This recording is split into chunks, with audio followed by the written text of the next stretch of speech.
We will produce that to lawyers. If you cannot name it in today's hearing, I will cite you in contempt for lying. Hindi ako Just want to warn you. Huwag mo kaming burahin dito, Colonel Marcos. Regarding yung 5 billion ba, was it voluntarily given you or did you ask for it? It was voluntarily given to me, sir. Then Because it is mandatory that you recall the names of the two AMLAC. Because that is not appropriate. yes, sir. I will give, sir, the two names, sir. Kami nga, hindi nga namin basta-basta makuha yung kwan kung walang predicate crime eh. I will provide the two names, sir. Yes, Because provide it. Otherwise, I will agree with the Honorable Paduano that you should be cited in contempt. Kaya is it normal, Amlak, that you should not apply a search warrant in a jail? That is now a jurisprudence. Before I proceed with regards to the issues that was raised by our colleagues, now, doon po sa raid at saka yung sa search warrant, doon sa bye-bye Leyte. Mr. Espinosa, yung pakitingnan na po yung paragraph 17 of your affidavit. Paragraph 17 po. Page 3. Paragraph 17. Now, you mentioned about the conversation between General Bato and Espinido. Gamit ang cellphone niya para tanungin siya tungkol sa CCTV footage ng Zilan Hotel sa Albuera, Leyte. Do you have direct knowledge or any knowledge about this CCTV footage? Sa panahon na yon, meron kasi kasama ako ng daddy ko na nag-abot ng pera kay Sir Marcos.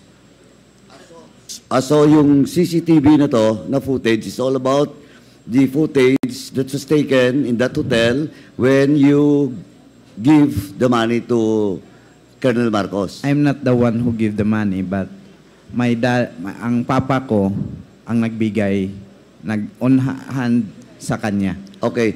And Mr. Chairman, just to put on record that we need to again invite Colonel Espinido with regards to this CCTV footage doon sa Celan Hotel in which the allegation of Kerwin Espinosa is with regards to the money being handed to Colonel Marcos from his father.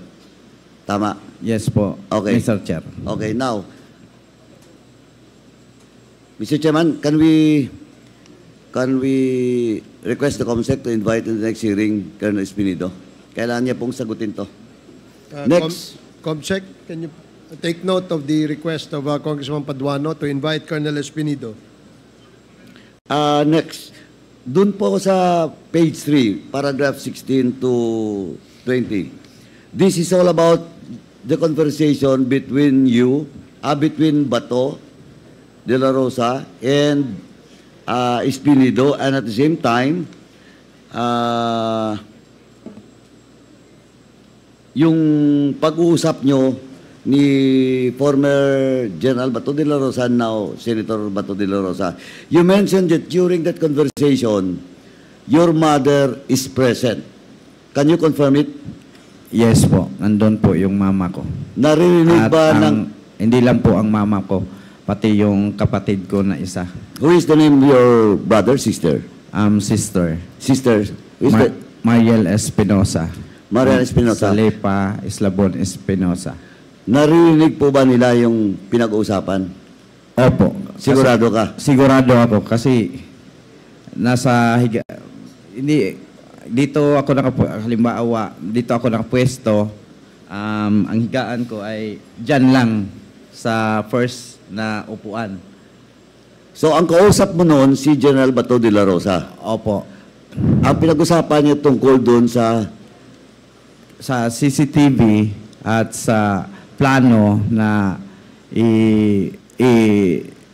idawit ang pangalan ni Peter Lim at ni Laila de Lima at yung kay Dayan na i-align yung mga date at lugar na babanggitin sa Senado. Saan ngayon yung kapatid mo at saka nanay mo? Nasa probinsya po, Mr. Chair. Sa Albuera, Sa Albuera. sa bahay nyo. Opo, Mr. Chair. Mr. Chairman, with that, may we request that we invite in the next hearing the mother of Kerwin Espinosa and his sister. No, that was so that it will be confirmed and corroborated the statement being made by Kerwin Espinosa in his affidavit. So move, Mr. Chairman. Comsec, please invite the mother and the sister of Kerwin Espinosa in our next scheduled committee hearing on the subject of extrajudicial killings. And Mr. Chairman, can we request, since General Torre, the head of the CIGG in the whole country, can we request General Torre to secure the safety of the name mentioned, the mother and the sister of Kerwin Espinosa? Yes, sir. Will do, sir. Thank you. Now, Mr. Chairman, let me proceed with the next item with regards to the statements of Kerwin and the statement of Colonel Marcos. AMLAC, with regards to the 5.1 billion freeze order by AMLAC been mentioned by Colonel Marcos, is it correct? Your Honor, at present, there is a civil forfeiture case which is ongoing against Mr. Kerwin Espinosa, and properties which are frozen at present. For the peso account, it's amounting to 1,235,439 and 90 centavos. And there is also a US dollar account in the amount of $502.33. Also, there are 11 real properties. This include a one residential lot worth 336,000 pesos. Another is one fishing ship, 17 motor vehicles, 4 motorcycles, 4 firearms, and 2 watercrafts. The asset preservation order on these properties were issued on the 31st of July 2017. So there is no 5 billion, Your Honor, that was frozen by the AMLAC. That might have been sourced from news articles. Colonel Marcos, can you comment on that? Yes, Mr. Chair. Actually, kanina lumapit po ako sa taga-AMLA, sir. Pre-provide ko sa kanya yung documents na pre-provide din sa akin nung dalawang attorney ng taga-AMLA. Yung scheme... Sandali po. Yung, documents coming from the AMLAC, Yes. dalawang attorney. Is it official and authenticated? hindi naman po, sir. O hindi dapat. So you should not mention in this committee those documents if it's not official. Pati po yung... Sandali. Yes, sir. Sama na. You should not use it in your statement, those documents that is not official. Yes, And who is that two attorneys from AMLAC? Pilit ko pong i-recall. Now you don't recall. Yung Now you can't recall. Can you recall it or not? Nandoon po sa isang cellphone ko, sir. Sa isang cellphone ko na hindi ko na ginamit. At saka nag-provide po ako ng cheque na nandoon po yung corporation. Blue. Sandali. Opo. Sandali.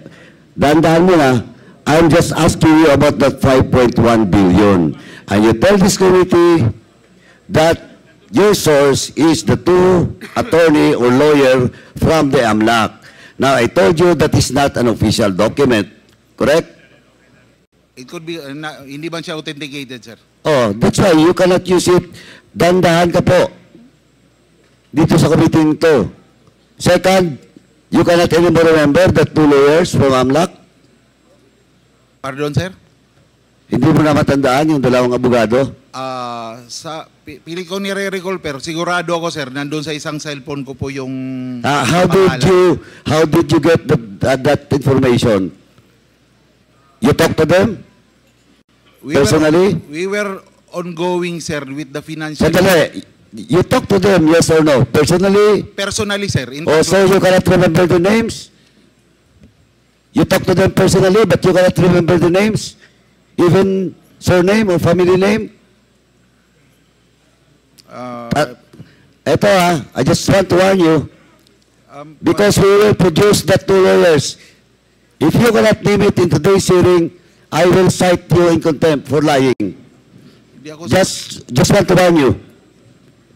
Huwag mo kaming burahin dito, Colonel Marcos. Are you still with the CIDG? Yes po, sir.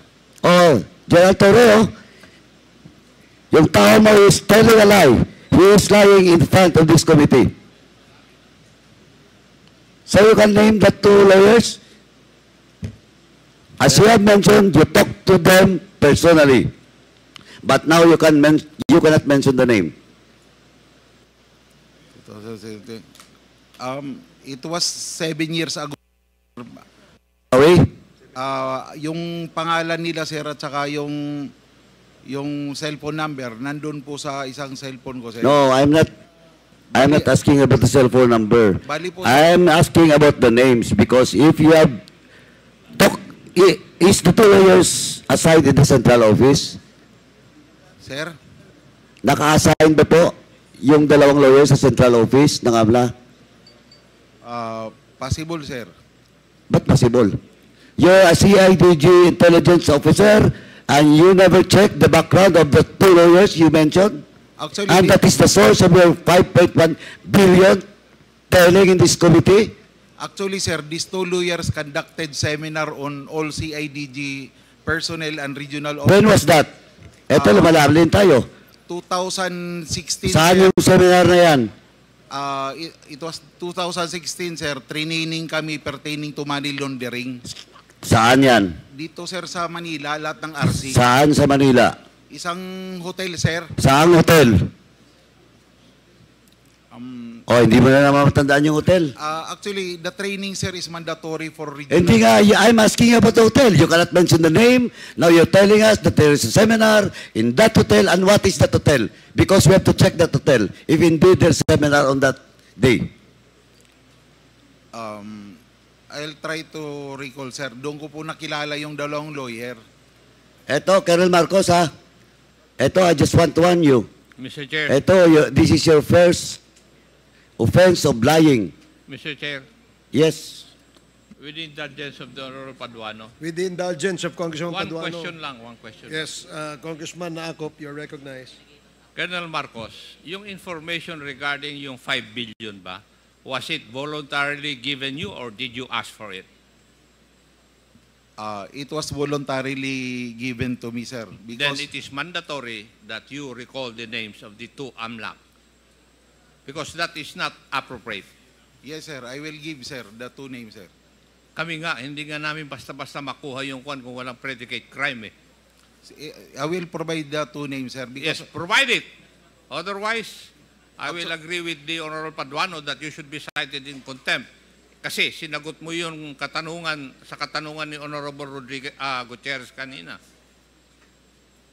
Yes. sir, Ikaw ang nag-volunteer nun na yung kwan ni Mr. Espinosa, ang transaction is worth 5 billion. can I explain a little, sir? Nung binigay po sa akin yung information, Hindi kita tinatanong. Ang tinanong ko lang sa iyo is, did you ask for the details or binolunteer ng AMLAC? it was voluntarily given to me kasi mayroon po silang binigay na documents on the scheme of the money laundering. Nandito po sa cellphone. Yun po ang binigay. Thank you, Honorable Paduano. Chairman, kaya Please proceed. Amlak, is it normal? Kasi kami dito, pag nag-request kami, doon sa asset, freezing of assets, ang daming requirements. But Colonel Marcos is telling this committee na binigay sa kanya voluntarily that allegedly that 5.1 billion asset. And looking at your records, nandito ngayon hawak ko, and you mentioned it, wala. Di ba? Kaya is it normal, Amlak? Your Honor, for the meeting that Colonel Marcos mentioned, well, it's usual occurrence for us to have coordination meetings with our counterparts, Your Honor. But as to the disclosure of transactions, Not really sure if, but me as an investigator, when we conduct these meetings, we don't readily disclose information because of the bank secrecy law and Sir, Section 8 naalala of ko the- na. Si General Lubusan, sir, yung dalawang lawyer na taga-AMLA, inutusan niya, sir, na pumunta ng Tacloban para harapin ako, sir, because I was ongoing investigation on a Metrobank account also pertaining to drug money. Ngayon, sir, kaya ako na-meet, sir, yung dalawang lawyer. Hindi ko naman sila personal na kilala, pero sinabi ni General Lubusan doon sa AMLA dalawang lawyer, pumunta kayo kay Colonel Marcos sa Region 8. You coordinate with him. He will give you all the information. Oh, Colonel Ano Marcos, nangyari? you're now changing your story. Tama? It is how I meet, sir, the two lawyers. Sandali. Opo, sir. So you're now changing your story? Yes or no? Hindi naman po, sir. Doon ko sila Anong na-meet. hindi? You tell this committee a while ago that during your seminar, then all of a sudden, inutusan na certain General Robusa, eto, problema pa, papatawag namin si General Robusa. And if he deny it, lagot ka. Both occasions, sir, are true. Yung una, sir, na-meet ko sila dahil pinapunta sila ni General Ubusan sa Region 8. Mag-coordinate sa akin. Dali. After that, sir, dahil hindi si kumbinsido yung taga-AMLA sa knowledge namin pertaining to financial investigation on money laundering, nagpakandak po si General Ubusan ng seminar. Yun po. Doon ko na naman sila po na-meet uli. So nauna yung pagpunta nila sa Leyte. It was the first time that I met them kasi inutusan silang pumunta ng OTSO para mag-coordinate sa akin, may bigay ko yung mga impormasyon na kailangan nila. At the same time, sir, na-convince sila na yung mga chief ng CIDG hindi equipped pertaining to financial investigation. Mr. So, Chair. nagpakandak ko, sir, ng seminar. Mr. So Chair. you're, with the indulgence of General Acop, Chairman Acop after me. Ito na lang po, is you're telling that the two lawyers which you cannot mention is lying? Lying po. Lying. Because on record, there is a such thing as 5.1 billion. So they're lying, but still you cannot mention their name? It is the, sir, a Blue Oceanic Corporation Textile. No. What? Answer directly my question. Di ba? Sinabi mo 5 billion, 5.1 billion. Now we check with AMLA, wala. Now you're telling this committee that the two lawyers in which until now we cannot mention is lying? Wala naman sila dito, sir, para i-deny yung sinasabi ko. Ah, hindi. This is record. Nako, Colonel Marcos, are you a lawyer? Hindi naman po. Oh, yeah. Huwag kang mag-lawyering dito. Hindi po ako nagdo-lawyer. Papalusot ka. I am not a lawyer. Pero hindi ka pwedeng lumusot dito.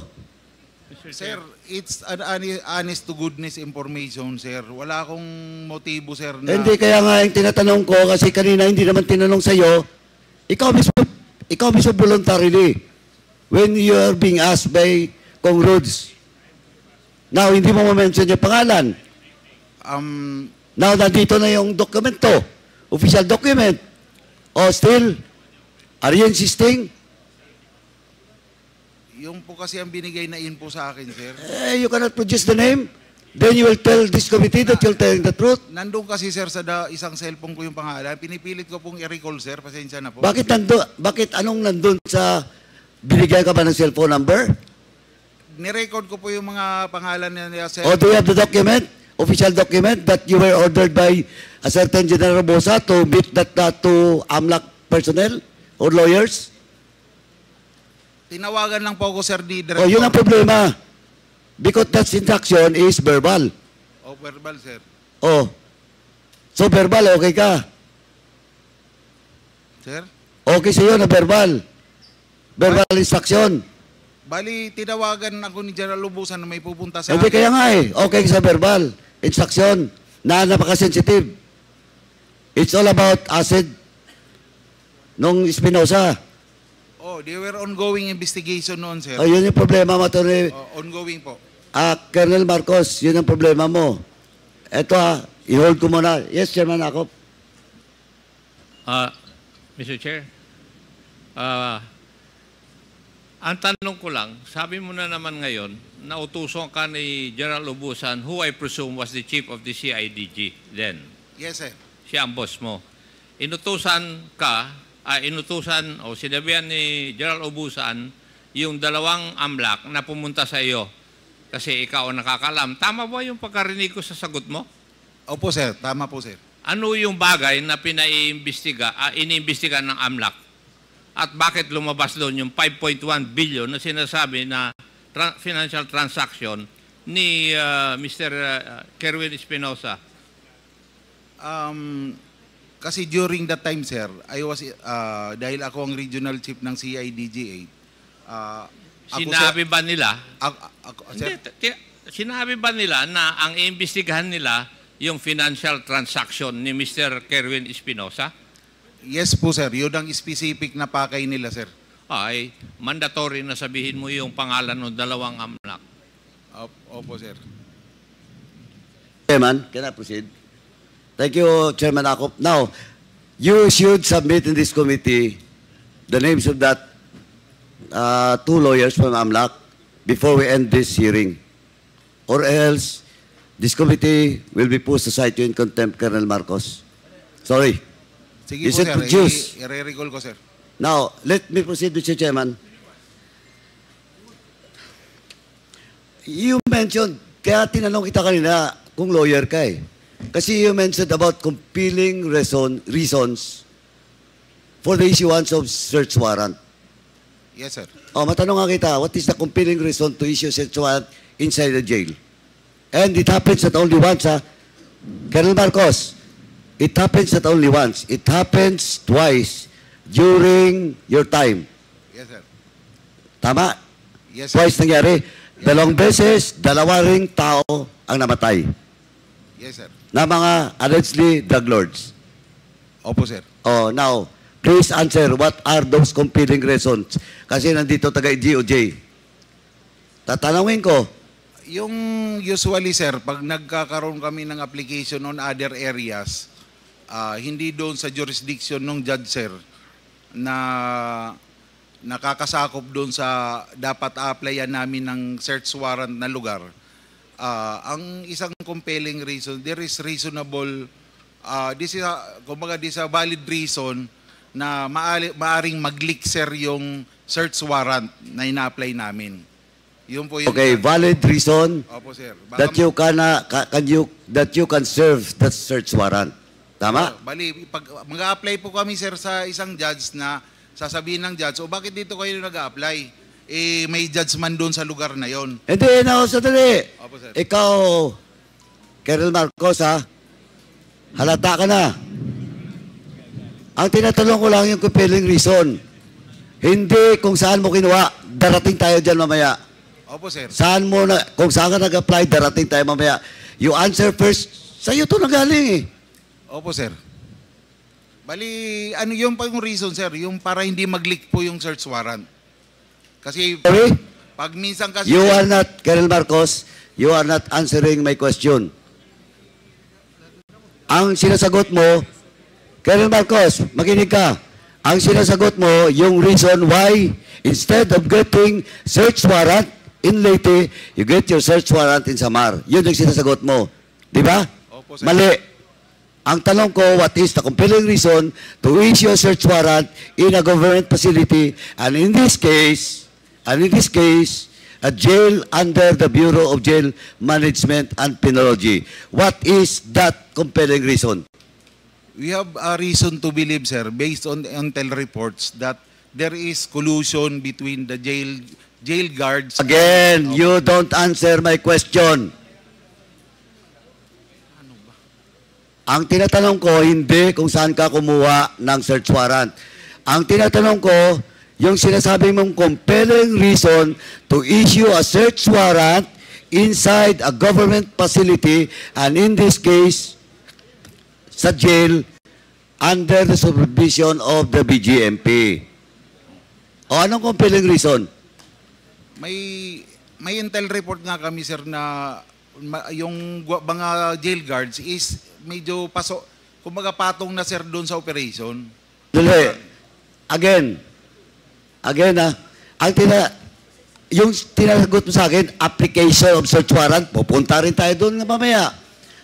Ang tinatanong ko lang, ano yung sinasabi mong compelling reason for you to ask for search warrant and the court will issue a search warrant indeed in a government facility and in this case, jail under the BGMP.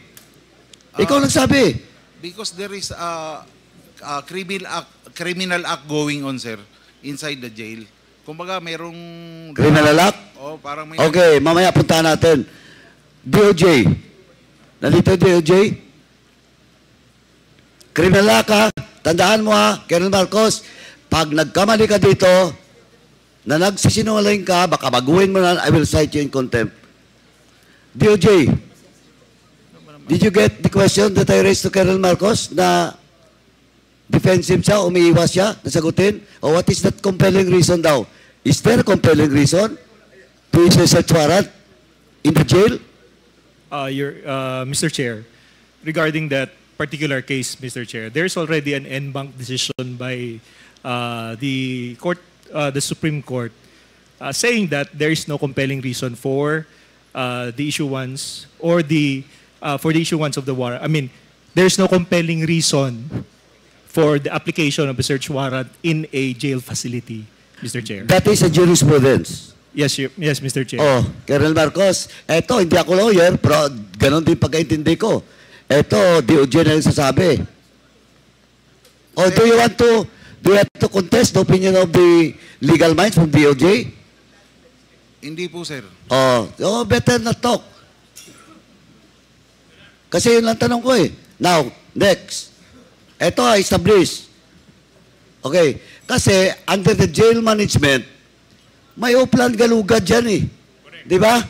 That is the standard operating procedure of the BGMP if indeed there is an information that that jail, particular jail, may illegal na nangyayari sa loob.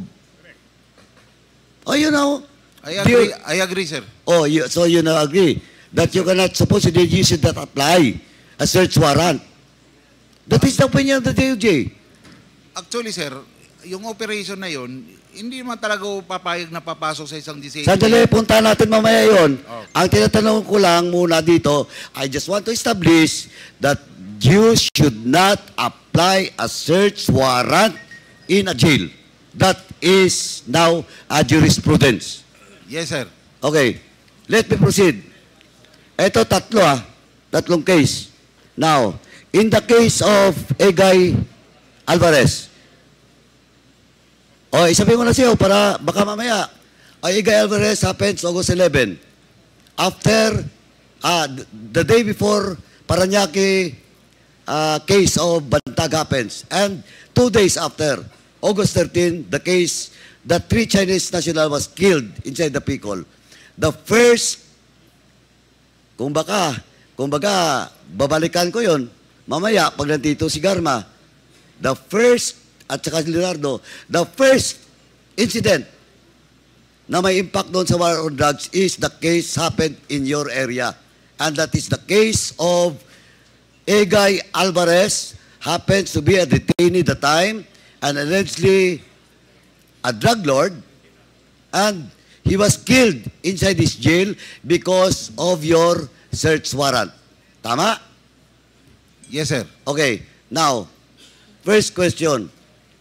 Sino ang judge na nag-issue ng search warrant? In the case, sir, of Abuyog Penal Colony, ang nag-issue po is si Judge Janet Cabaluna po, sir.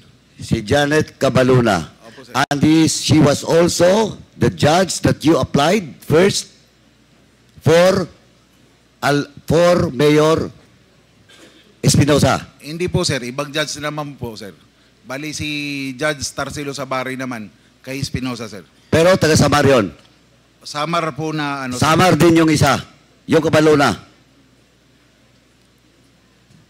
Hindi, nalimutan ko na, sir, kung kasi hindi po akong applicant. Hindi ko nga makalimutan eh. Si Major Laraga po ang applicant, sir. But yeah, Major Lala is under you. Opo, sir. Oh. Kaya nga nagkakaso ka doon, di ba? Opo, sir. Hindi ko, basta within Leyte yata, sir, si Judge Cabaluna.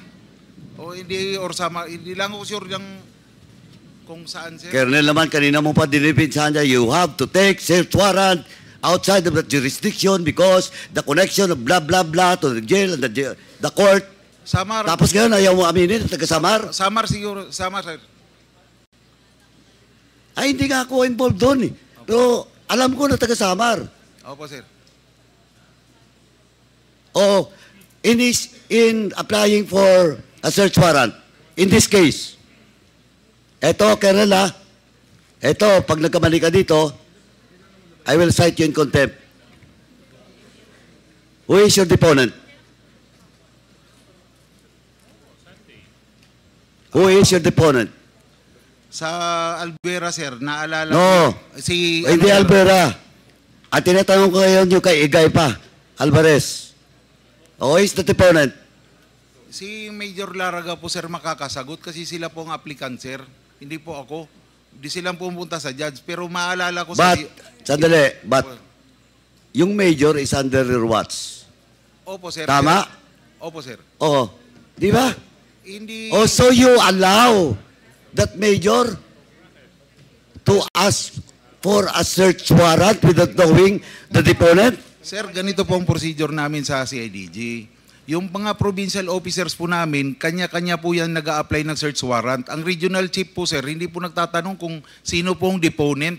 Sandali. Opo, sir, ganun po Sandali. namin. But, Colonel Marcos, ha, ito part of the drug war. And in Region 8, you're the one supervising such campaign as CIDG chief. Opo, sir. Oh, now, sinong major yon? Police Major Leo Laraga, sir. Siya ang provincial... Ngayon, he's assigned in where? Leyte Provincial Chief siya. Sir. Ngayon, saan siya naka-assign? CIDG pa rin ngayon, sir. Is still active? Yes, sir. Yung deponent mo ba, police? Civilian, sir. Civilian? Usually, civilian, sir. Tinatanong ko na in this case, hindi mo alam. Sa Abuyog, sir, na search warrant, di ko po talaga, sir, Okay, now, doon sa Baybay. Civilian, sir. Paul Olindan. Sino?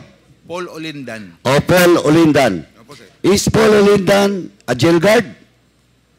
Hindi po, sir. A detainee? Detainee ba siya? Dati, sir. Dating preso yan, sir. Oh, eto, Colonel Marcos, dating preso. Oh, kailan siya nakalabas sa bilangguan? Ano siya, sir? Naka-parole. O nga, kailan nga nakalaya? Kailan nakalaya? Hindi ko alam ang... Matagal na, before the incident happened. Oh, matagal na po. Okay, now, how can a deponent should have a direct knowledge? Di ba? Yes, sir. O, paano siya magkaroon ng direct knowledge doon sa selda, sa cell ni Mayor Espinosa kung he's not anymore a detainee? Pinipilot ko kasi. Gumagawa kasi kayo ng kalokohan eh. Sir, ang humaharap po kasi sa judge. Hindi, tinatanong ko sa iyo, kung ang deponent mo is a former PDL, under parole, anong direct knowledge doon sa loob ng silda ni Mayor? Ang nagdadala kasi, sir, Sandali. Sandali. Yes, sir.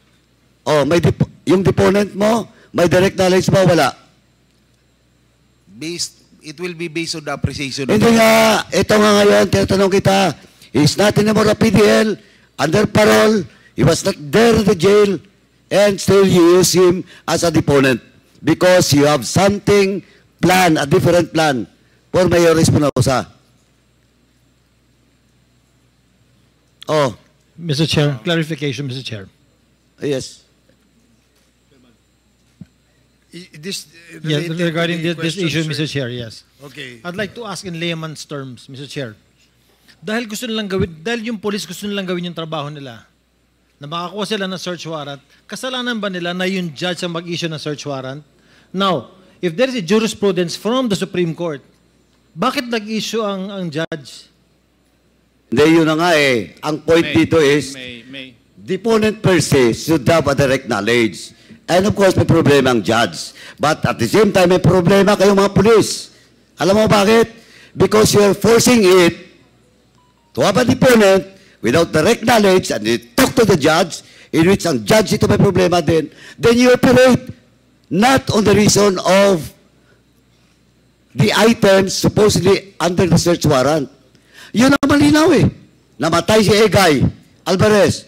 Eh, hindi ko sinasabi na he's not a drug lord. When in fact, ako alam ko, he's a drug lord. Pati source niya. Pati yung namatay doon sa Dapicol. But of course, it's a different thing. It's a different story. We're talking about extrajudicial killing here. And hindi to simpleng coincidence. Hindi simpleng coincidence. Kasi dalawang jail sa Leyte ang nangyari, you serve a search warrant and the result is namatay yung mga allegedly drug lords or narcotics, narco drugs, politicians. Yun pong totoo. Di ba? Eh, ang sinasabi ko, I am not defending here the drug pushers, the drug lords. But what I'm saying is, you're violating the law. Because you have a different purpose in getting the search warrant. Yun ang malinaw. And history is telling us now, it never happens na lumabas ang katotohanan during the previous administration because that is part of the drug war. Yun ang malinaw. Chairman Acop? Congressman Paduano, kindly wrap up. Chairman Acop, I thought you will... Anyway. Now, Colonel Marcos, you produced the deponent. The names of the deponent. I will call Major Laraga, sir. After tatawagan ko kagad. Ayun, si General Torre. At the same time, the deponent doon sa sa bahay ni Espinosa. Opo, sir. Tatanong ko po kay Major Laraga kagad. General Torre, kindly check, please. Yes, sir. I'm Kindly already wrap up, talking to Congressman the Paduano. regional chief, sir. We are asking for the deponent and the applicant, sir. And you produce, Attorney Colonel Marcos, the names of that lawyers within the day. Yes, If you sir. cannot produce those name of lawyers, Yes, sir. I we'll will, be posed to cite you in contempt. I will call my colleague, sir, para makakuha ko yung pangalan.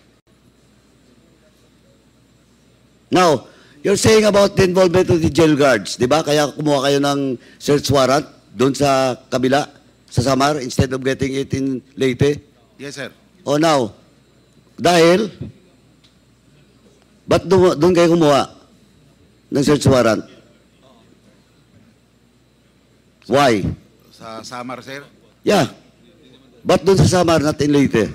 Ganito po yan, sir. Si Major Laraga po, yung provincial officer ko, they are po the operating arm of different provinces. Pumunta po sa akin, sir, mag-apply po ako ng search warrant. Sinong applyan mo? Ito, sir, may input tayong ganito, ganito, ganito.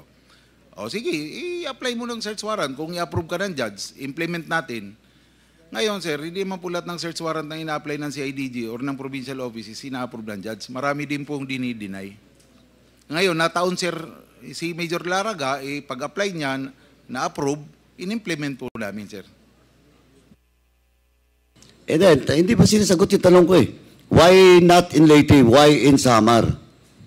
Sa rin yun, sir, sa tinanong ko kay Major Laraga, bakit sa Samar ka mag-a-apply? Sabi niya, sir, pag dito ako, sir, nag-apply sa Baybay o dito sa malapit sa atin, yung mga empleyado dito, mag-interconnected yan. Mamaya, matawagan, sir, na may warrant tayong isi-serve. Yun ang binigay niyang reason sa akin. Eh, ano yan? Teorya nyo yan. Yeah, presumption nyo. Diba? Assumption po ni Major Laraga, sir. Hindi, pati kayo. Siyempre, nag-report na nga sa iyo eh. Pinayagan mo kahit na doon sa kabila. Yes, sir. Oh, di ba? Nag-okay ako sa kanya, sir. But a while ago, you're talking about the collusion between the alleged drug lord and the jail guards. Di ba? Sinabi mo yon? Sir, that is also based on the intel report submitted by Major Laraga.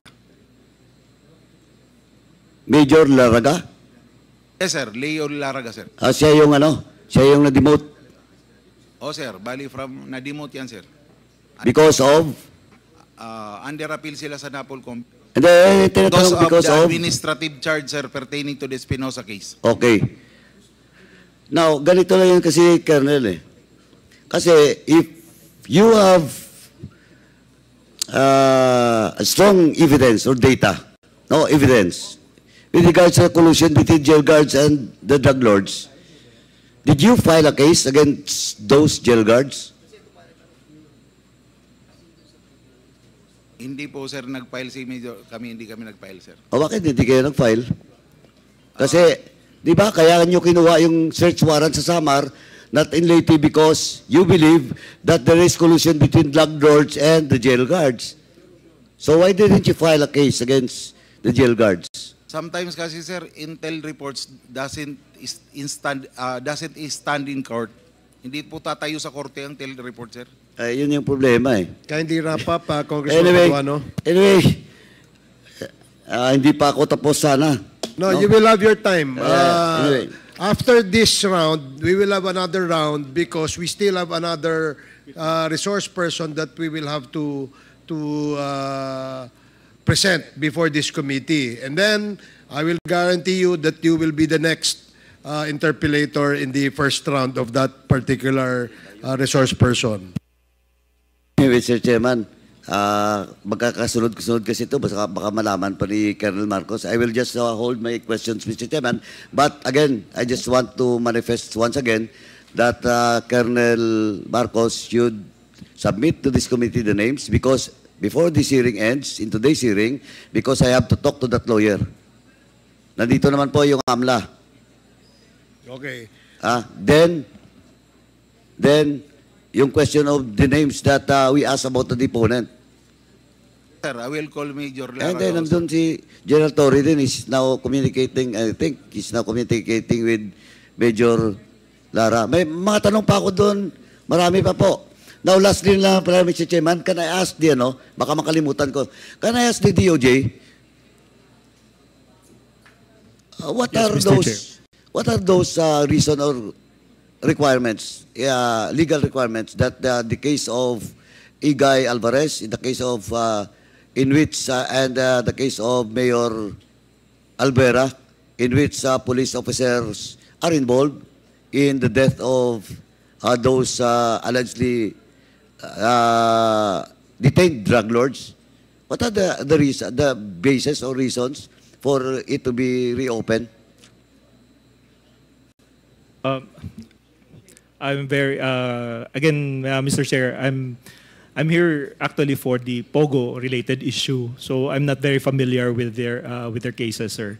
I'm just a while ago I was answering on the questions regarding this particular incident based on the decision of the Supreme Court that I just read, but. As of now, I'm still. I'd like to refer back to our main office so that we could inquire upon it. Please. Yes, Now, can I get the opinion na lang last na, Mr. Chairman? Can I get the opinion of our dear colleagues, former colleague, he is also a top-notch lawyer, may kababayan in Bacolod, Congressman Nery Colmenares, with regards to possible reopening of cases, no? Of the case with doon sa kay Egal Alvarez, and the same kasi namatay doon sa loob ng jail. And I do believe that may problema po sa process, and I also do believe that the purpose of that trade, no, and the search warrant is not to get what is what is in the search warrant, but the life of the two PDLs. Yes, Mr. Chair. Thank you, Mr. Chair. Yes, there is always that possibility of opening up these cases, Mr. Chair. Secondly, the issue of search warrant factories had been an issue. That's why the Supreme Court was even forced later on to say na hindi pwede yun.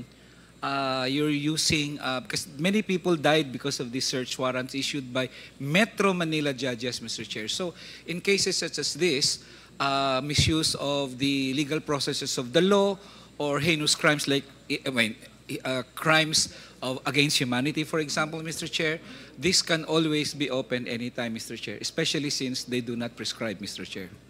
Thank you, Mr. Chairman. Thank you, Congressman Eric. Thank you. Thank you, Congressman Paduano.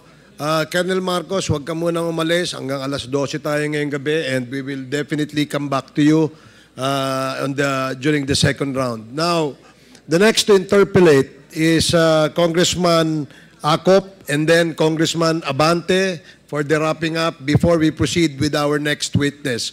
Our next witness is also is a witness in relation to the extrajudicial killings that happened in Cebu City.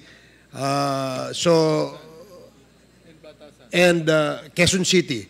So, Congressman Acop, you're now recognized. Thank you, Mr. Chair. Natanong na yung karamihan na tanong. But first, may I ask Pedea, how was the late Mayor Rolando Espinosa and Kerwin Espinosa described in the original list of the war against drugs? Ano po ang nakadescribe doon sa inyong files? Your Honor, in the original list, they were described as drug lords. Both of them? Yes, Your Honor. Okay. Now, Mr. Espinosa, hindi ko na po kayo tatanungin tungkol dun sa event sa tatay ninyo. Kasi, as your lawyers very well know, I consider them as hearsay.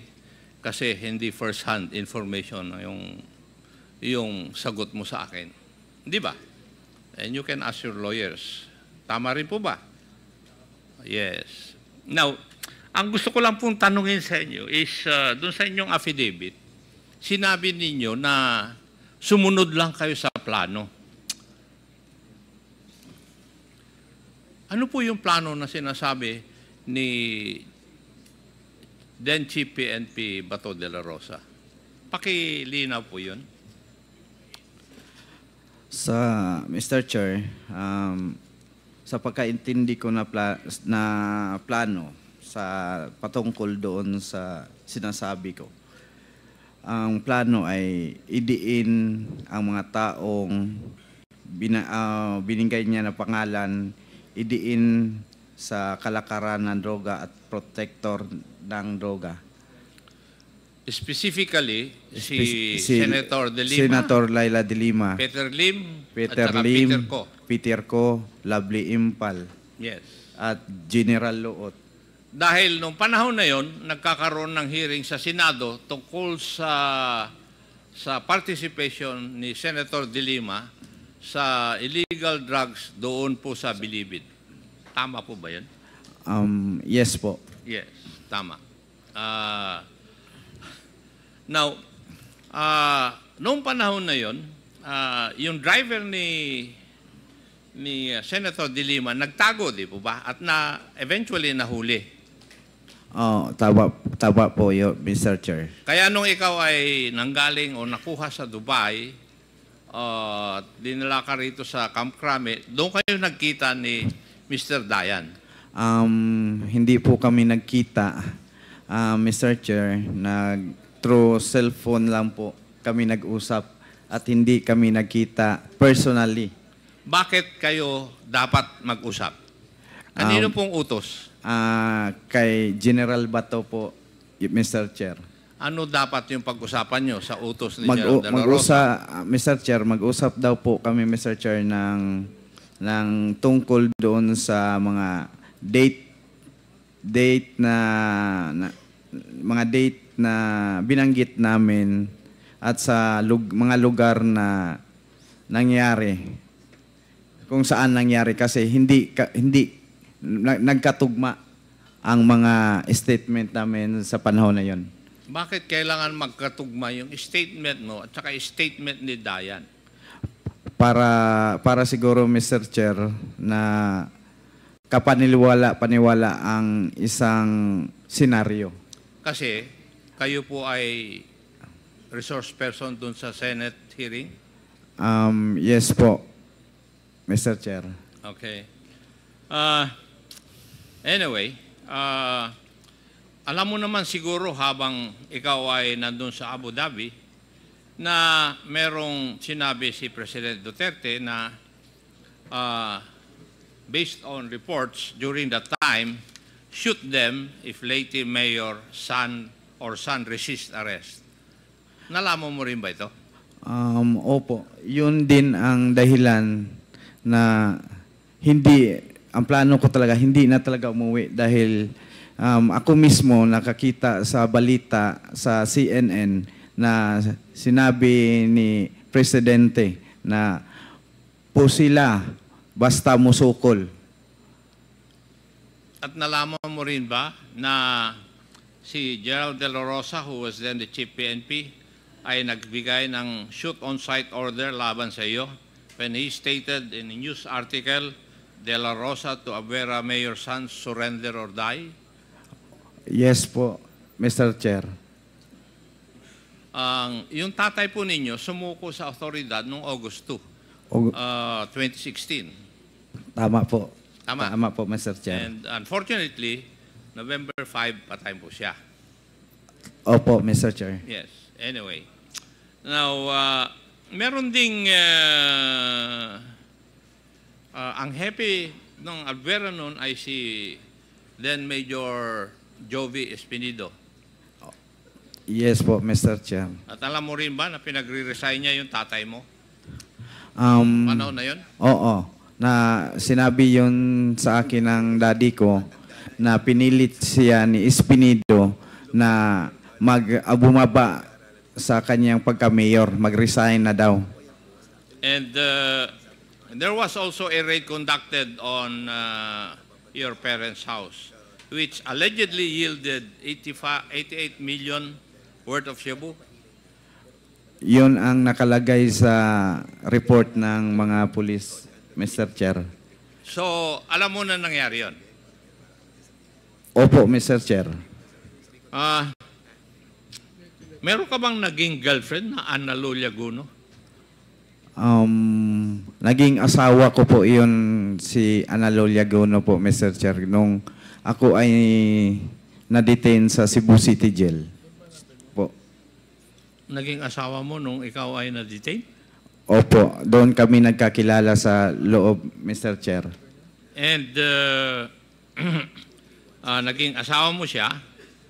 Ano naman ang kaugnayan yung dalawa kay Jeffrey alias Jaguar Diaz na isang drug lord din who was allegedly killed in Las Piñas?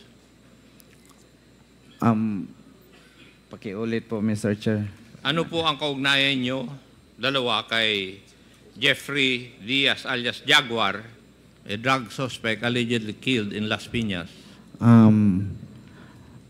Yung asawa ko po, Mr. Chair, may relasyon, parang naging girlfriend, naging kabit ni Jaguar Diaz po, Mr. Chair, sa panahon na yun. At iniwan ako. Oo, naghiwalay kayo at sumama kay Mr. Diaz. Anyway. Opo, Mr. Chair. Doon din sa panahon na yon, nung kayo po ay nasa kustodiya ng ating otoridad, sinisigaw mo nung panahon na yon na you will tell all but you're not a drug lord. Pero doon sa listahan ng original list ng Drug Watch, ang description po sa inyo ay kasama sa drug lord. Kaya una kong tinanong yung PDEA kung ano ang meron o saan ka naka-categorize kayong mag-ama. Sabi nila, drug lord. So, pero nung ikaw ay nandito na sa ating bansa, you were shouting to heaven na sasabihin mo ang lahat, pero hindi ka drug lord. Yun ang pinagsisigaw mo eh. Tama po ba? Opo, Mr. Chair. Hindi po ako drug lord. Sigurado ka ron? Opo, Mr. Chair. Ano kaya ang dahilan bakit nakalista ka na drug lord doon sa original list ng war on drugs? Hindi ko alam, Mr. Chair, o baka may gustong ma-promote at sa politika din na hindi po ako drug lord. Hindi po ako drug lord. Para sabihin ko sa taong bayan, hindi ako drug lord. Pero naging isang adik-adik ako. Naging drug user ako. 22 years ago. Naging drug addict po ako. Pero hindi po ako drug lord. Yung mga statements mo doon sa Senado during the hearing, binawi mo lahat maliban sa isa. Yes po, Mr. Chair. Ang hindi mo, binawi mo lahat yung sinabi tungkol kay Senator De Lima, di ba? Opo, Mr. Chair. Maliban lang sa isa na statement mo. Yung statement mo na paghihingi ni Colonel Marcos ng 3 million, yun ang hindi mo binawi eh. Tama? Tama po, Mr. Chair. At nakalista rito kung paano ang paraan, paano hiningi at paano ibinigay yung pera ng tatay mo kay Colonel Marcos. Tama po, Mr. Chair. Yes. Thank you. Now, may I know why Colonel Marcos is not around?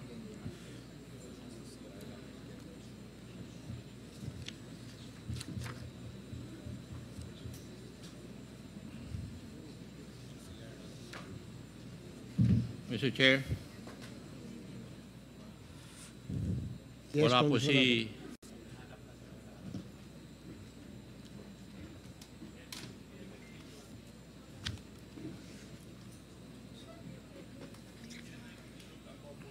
While waiting for the if I may Yes. just ask a short question kay Yes, Mr. kay Kerwin.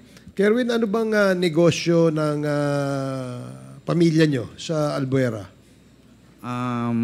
May hotel po kami, Mr. Chair. Hotel. Hotel po. Pwede bang sa inyo yan? Sa inyo yan? Kayo may-ari mismo ng hotel? O may Opo. pamilya nyo lang? O may Pamilya, mga kasosyo pamilya. kayo? Pamilya namin po. Pamilya lang. Sige. Colonel Marcos is ready here. Please proceed. Yeah. Thank you, Mr. Chair. Colonel Marcos, Yes, sir. how long have you been in the service? Bali, nag-30 years, sir, nung May 2, sir. 30 years and May 2. Out of the 30 years, how long have you been with CIDG? Since July 2016 up to present, sir. Hindi mo sinasagot yung tanong ko eh. Ah, Gusto mo sorry. pa mag-addition pa ako o mag-subtraction eh. 16, Kaya ako nga 17, tinatanong sa'yo, ikaw dapat nakakaalam kung ilang taong ka na sa CIDG. 8 years, sir. 8 years. Continuous yun or may break? Continuous na naman po, sir, except nung na-restrict, si IDG pa rin naman ko nung restrictive custody ako, pero until sa time na nakulong kami for 4 months, pero ano kami, sir, automatic leave of absence, pero si IDG pa rin yung unit namin. Gerald Torre, is Gerald Ernia present? Kindly please take your seat.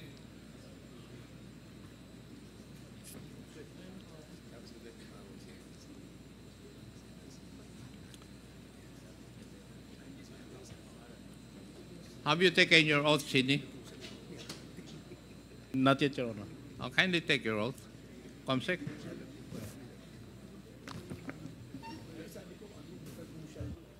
Please raise your right hand.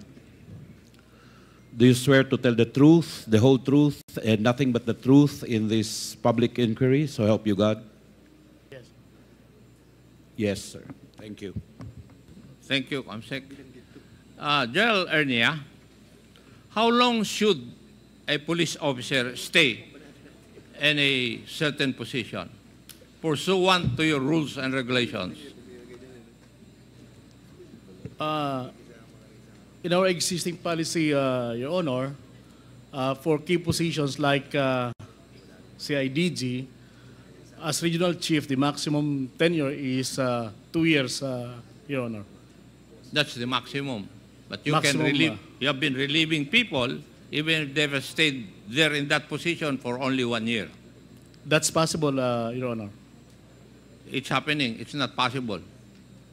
It has happened. Yes, it's happening, Your Honor. Yes. Hindi, huwag mong sabihin na it's possible kasi ginagawa ninyo eh. Now, Gerald Torre, is that also your policy at the CIDG? Are you following the policy of your national headquarters?